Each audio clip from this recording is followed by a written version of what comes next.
If you're in the market for a new gaming headset, you're in the right spot. We're not just pointing at models and say, buy this. Instead, we're arming you with all the knowledge you need to make an informed choice. From driver size to platform compatibility and the age-old debate of wired versus wireless. Buckle up and let's get started. If you love all things tech, then this channel is perfect for you. We have tech reviews, tech explainers, and tech news every single day. We've just started on our journey, and we are inviting you to be part of our growing community by clicking that subscribe button. Get notified to keep up with our latest uploads every single day. Now back to the video. First up, let's start with destigmatizing plastic. Now I know a ton of cheap and poor quality headphones are made out of plastic, but don't let that ruin every plastic headset for you. Plastic can also mean a lighter, more flexible frame. When it comes to my daily driver, I prefer plastic headsets such as the Logitech G335 since it's a lot more comfortable. It's not just the material itself, it's about how well manufactured it is. Try looking into long-term durability and weak points such as flipped mute mic on a lot of Logitech gaming headsets. Remember, batch quality can also vary, so dig into those user reviews. Surround sound is often marketed as the be-all end-all for a gaming headset. However, it shouldn't be that way. A well-tuned stereo headset can provide excellent positional accuracy and directional cues, and sometimes they can be much better than so-called surround sound headphones. Take the SteelSeries Arctis Pro Wireless for example. It nails audio positioning in FPS games like Battlefield and CS2, outperforming some headsets that have surround sound features. And also take note that surround sound can sometimes sacrifice mid-range detail, creating an artificially distant sound. It's great for non-competitive immersive gaming experiences, but for hardcore FPS titles, stereo might still be your best friend. And of course, technically speaking, most surround sound headsets today are mostly stereo headsets with software to imitate a surround sound experience. I would consider true surround sound to be a multi-speaker setup perhaps in your living room. While there are certain headsets that try to recreate this experience using multiple drivers or speakers, most of the so-called surround sound headsets that you'll find today only imitate this effect. Now let's talk specs. Surprisingly, they aren't always the most important factor. Two headsets can share specs like 50mm drivers and a 20Hz to 20 kHz frequency range, but sound drastically different. So what should you look out for? Driver quality, sensitivity values, and for USB wireless headsets, bit depth. Remember, bigger isn't always better when it comes to driver sizes. It's all about how they are tuned.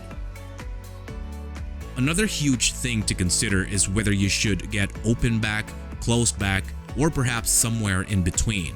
What do those mean? Closed back is the most common configuration. It's as the name says, the ear cup enclosure is sealed, which allows it to sound more bassy. Its soundstage, however, can be quite limited depending on the size of the ear cup itself. Now, the open back configuration has vents or holes in the ear cups which allows outside noise to come in. So naturally, the bass is usually turned lower in this type of headset, but the soundstage is usually wider and more open, allowing for a more natural 3D or surround sound effect, of course without all the software mambo jumbo. Now, I personally prefer open backs, especially for gaming, but you have to consider that using an open back headphone requires you to be in a quiet room since it lets outside noise in and it leaks sound out, allowing other people to hear what you're listening to. Now, if you're looking for something to isolate yourself with, or perhaps you're more of a bass head, I recommend closed back headset, which luckily for you, most headsets that you can buy are closed backs. Comfort is crucial, but of course we have different sized ears and heads, so one headset can be perfectly comfy for one person and it can be painful to use for another. To get it right the first time, look for headsets with adjustable headbands and ear cups that swivel and tilt. And of course, oval-shaped ear pads are generally more comfortable than round ones. After that, consider the earpads material and padding are key for long gaming sessions. You'll usually get leather or leatherette earpads, which most people will find adequate, but if it feels hot for you, you can get leather earpads with cooling gels. You can also get fabric or velour earpads, which are much more breathable, although they sacrifice some of your noise isolation, which is a worthy trade in my opinion, especially if you usually use headphones in a quiet room. Lastly, you have to consider the headset's weight and clamping force. Of course, plastic is king with this one since they're usually light, and they also can't squeeze your head that much since they are much more flexible. For those of you with multiple gaming platforms, cross-platform compatibility is vital. Many gaming headsets are tailored for specific consoles, but there are versatile options out there like the Steeris Arctis Pro Wireless, which you can connect using USB, 3.5mm jack, 2.4 GHz wireless, and Bluetooth. Just ensure the features you want are supported across all platforms that you might have. Wired or wireless? That is the million-dollar question.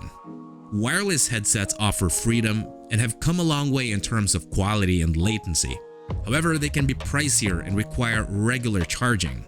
Wired headsets, on the other hand, are generally more affordable and offer more consistent audio quality. It's a balance of convenience versus reliability. Another thing to consider is the mic quality. Yes, we aren't in the mic section yet, but the mics on wireless headsets are generally worse and more inconsistent than wired versions. But if you get wireless, just know that a ton of them will still give you the option to use it wired. And of course, there are different wireless tech, but it's usually only Bluetooth or 2.4 GHz. But if you're looking for better latency, just get the 2.4 GHz. They perform basically the same as wired headsets these days, again, except for the mic. Now, continuing on to the mics. Look for features like detachable mics, mute functions, and adjustability.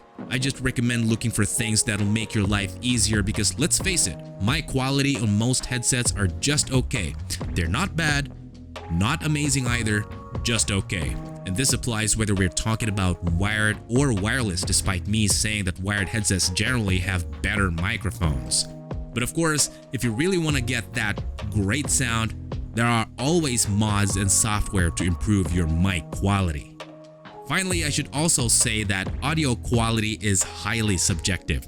What sounds great to one person might not to another. The good news, gaming headsets are generally improved in audio quality over the years. It's all about finding what sounds right to you. Although, here's a general guideline.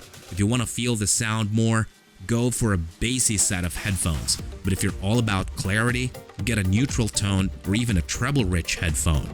Here's a better rule. Take those reviews with a grain of salt, including my reviews of course, and trust your ears. Remember, it's not just about the specs, it's about how the headsets fit into your gaming lifestyle and preferences. What do you think? Did I miss anything? Comment your thoughts below, and if you found this video helpful, please consider subscribing for more reviews and more guides just like this one. Until then, this is Marty, and I'll see you tomorrow.